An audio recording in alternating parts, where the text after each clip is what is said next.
I saw chocolate, and man, the guy was just going nuts. Like, it really scared me because I thought there's no way I can do this. Like, I kid you not. It's like, okay, kids, class starts now, and he just like jumped up in front of the kids, and he's like, "Hello!"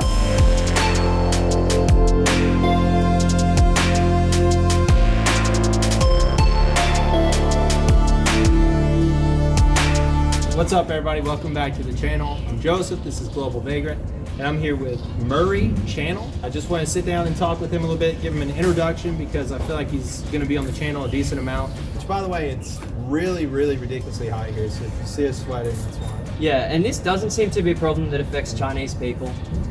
You'll be seeing. This is a good point. Yeah, you'll see some pretty girls like walking around and their hair's still perfect, their makeup's perfect.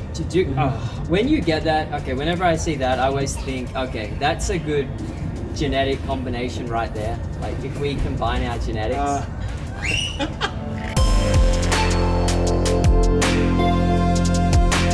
Just give somebody who maybe is considering doing what you did, kind of your pathway.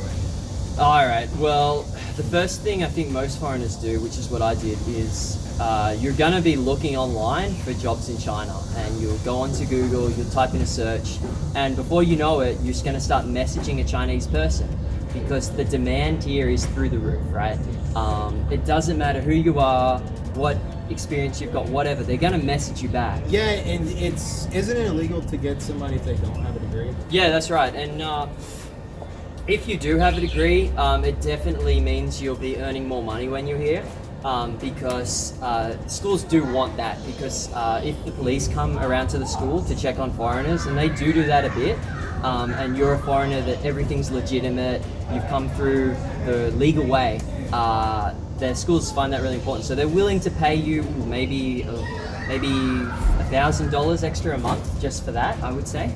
Not to mention you've got to come from a native speaking country.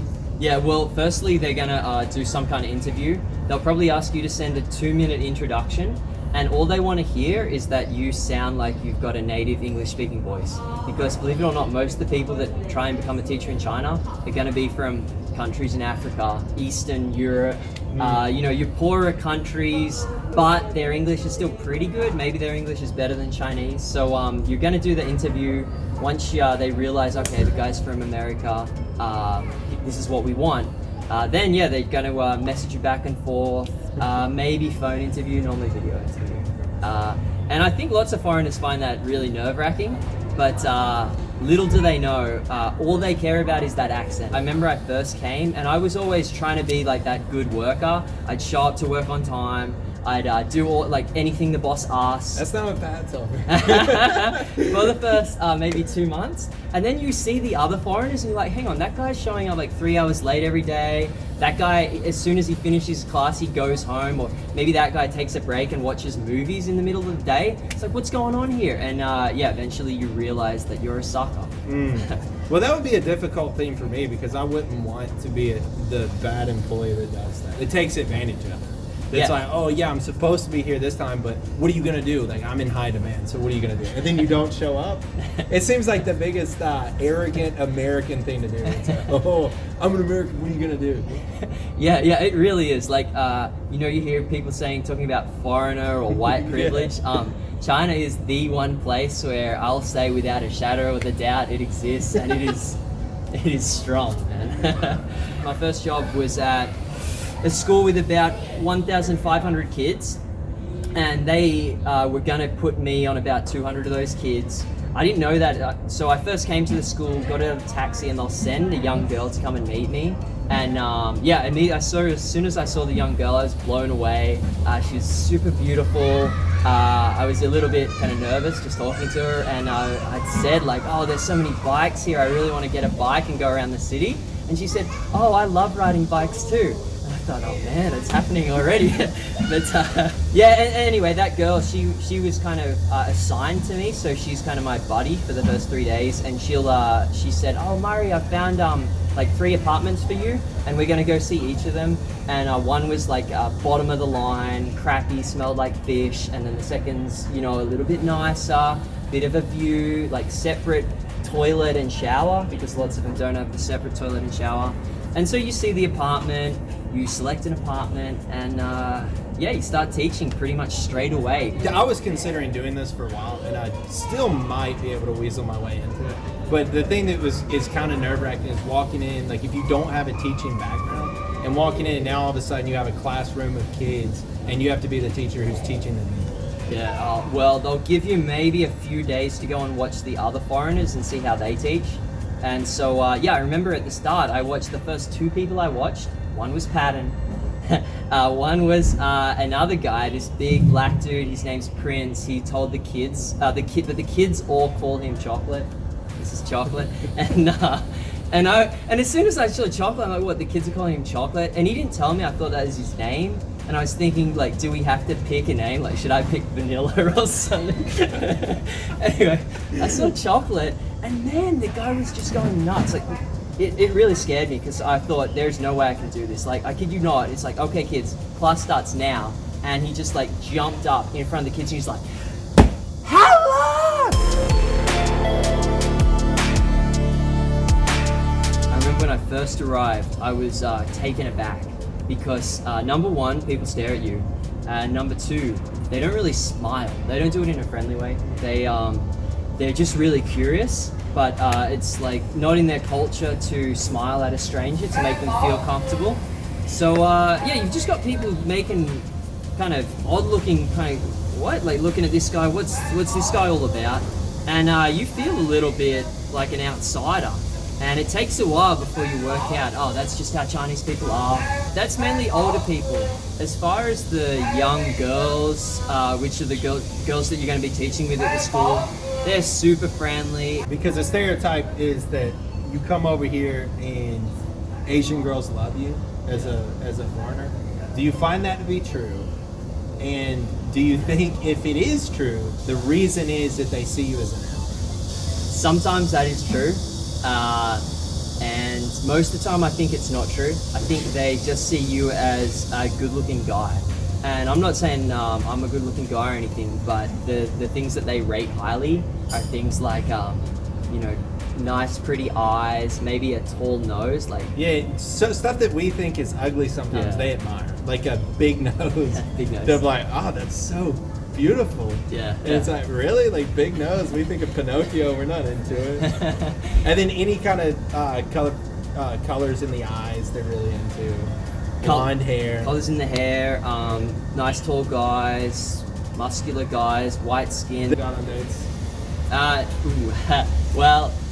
Look, there were a lot of girls that you're going to want to date just in the school that you sign up alone, because they're all going to be young girls in their 20s, and some of them are going to be very beautiful. Like I remember walking in there, and some of these girls were giving me attention, smiling. Maybe they gave me a Chinese nickname, like key signs that the girl thinks you're a cool guy.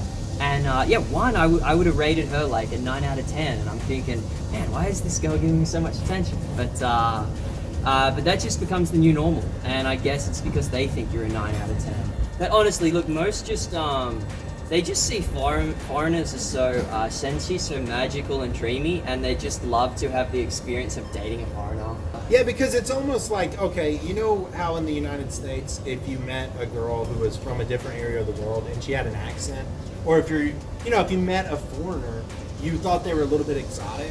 And in the United States, we're a melting pot. Like, we had a little bit of everything. But imagine a place where you only had people who looked very similar to you, talked very similar to you, thought very similar to you, and then all of a sudden here's somebody who's completely different from everything you've ever grown up with, just shows up. They would be the most exotic thing you've ever seen. Yeah. So it's probably that has a lot more to do with it. Yeah, I think so. And they've seen foreigners in movies, on TV, but to see the real thing, it's like, whoa, he's right there. He's teaching a class with me. Yeah, and I did have a girl ask me out once, actually. I was teaching a class. There were 2 girls sitting next to me. We'd finished the class, and one of the girls said, would you like to date blah, blah, blah? And I said, sorry, what? And she said, yeah, would you like to date? And she pointed to a friend, and her friend was literally right there, and she was kind of like looking to the side. I guess she was embarrassed. And it's like, well, if I say no now, the girl's like 2 feet away. She's gonna hear me say no.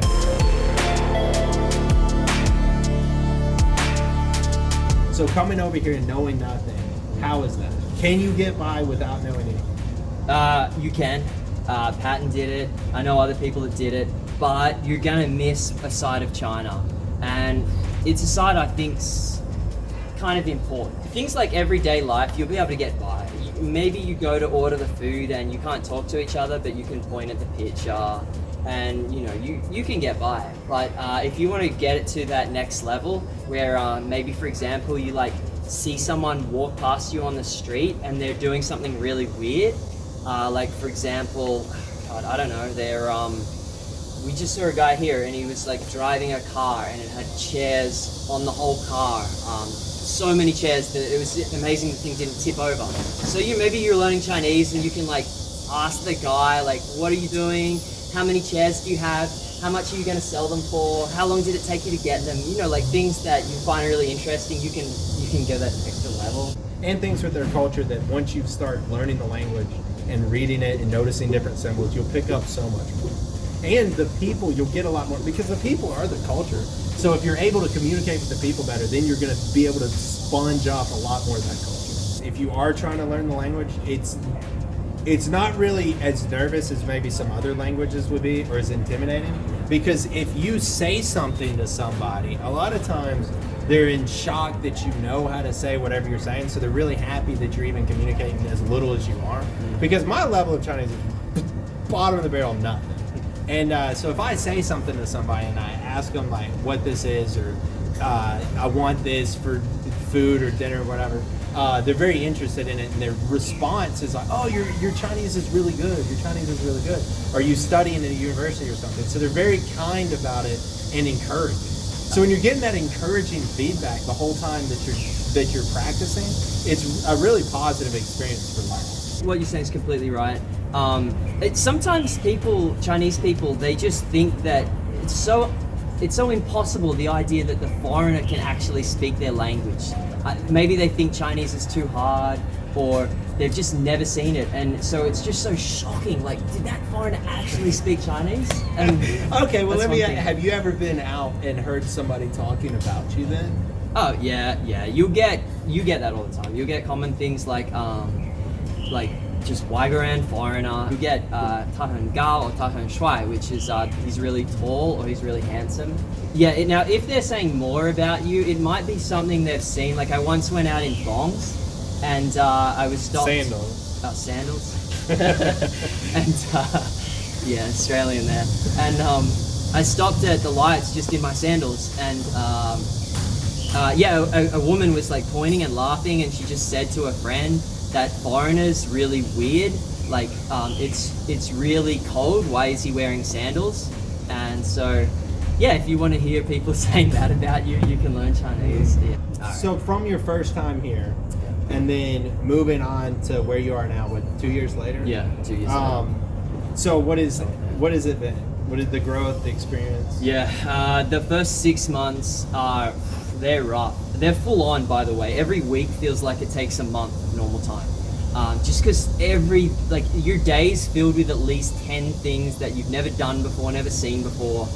And it's just so many new things. Not to mention, there's air pollution here, so maybe you'll have trouble with coughing, with health things. I think I took off a month, maybe 2 weeks off work at one point in time, just because I flat out couldn't get out of bed. It's been 2 years now, so after the first 6 months, you finally start to get a little bit confident with the teaching job, to the point where you can walk into the lesson and you feel like it's okay, I got this, the kids are going to learn the words, they're going to have a good time, and everyone's going to think I'm great. And so once you get to that point, maybe you're a little bit familiar with the city, you know, how much you should get paid, what food you should buy, where to buy, like all the little ins and outs, and that's when you really start to enjoy yourself. Yeah, look, for me when I came here, it was the first time in my life where I wasn't in a place where I felt comfortable, and so I think everyone should do that in your life. It doesn't have to be going to another country. It can be anything, really. Yeah. Like whatever it is, getting outside of comfort zones is when you really free yourself up to grow. And every time I've pushed myself outside of a comfort zone into something that was the unknown, it's always been positive in the entirety of my life. Like it's always been something that I look back on and I've never regretted. Yeah, and I guarantee that'll happen for you here as long as you give China a chance, because you really have to. It's like here, it's either sink or swim. But if you swim, you're surfing, man. You were saying something about confidence. Yeah, so confidence. Look, you're gonna be getting lots of attention from people. Maybe where you come from, you get ignored. Not that that's abnormal or anything. I mean, it's not like you're walking around always looking at strangers. But yeah, here you're gonna get that attention. And it does, it helps your confidence. Furthermore, you're going to be teaching, and in the classroom you're the top dog. You're charged with teaching the kids the words, and if you do a good job, that feels great. That boosts your confidence. You're going to be earning good money over here. So anywhere you go, you're never going to see something you can't afford. Like it's just you're getting paid well. And yeah, that for me, that boosts confidence too. So all of these things, it's like you go from being just a normal guy in your home country to here being almost like a celebrity. But do you have any other final thoughts? You pretty much, I think we covered a lot. Yeah, that's good. Yeah, that was supposed to just be an introduction video to Murray, but yeah, it ended up being a lot on being an expat. So yeah, hope you guys enjoyed. And like I said, this guy's gonna be on the channel a decent amount, so I want to do an introduction and kind of show you guys Murray. And yeah, good talking to you. See you next time, and God bless. What is 1 plus 2? 3. Mia, what is 1 plus 2? 3.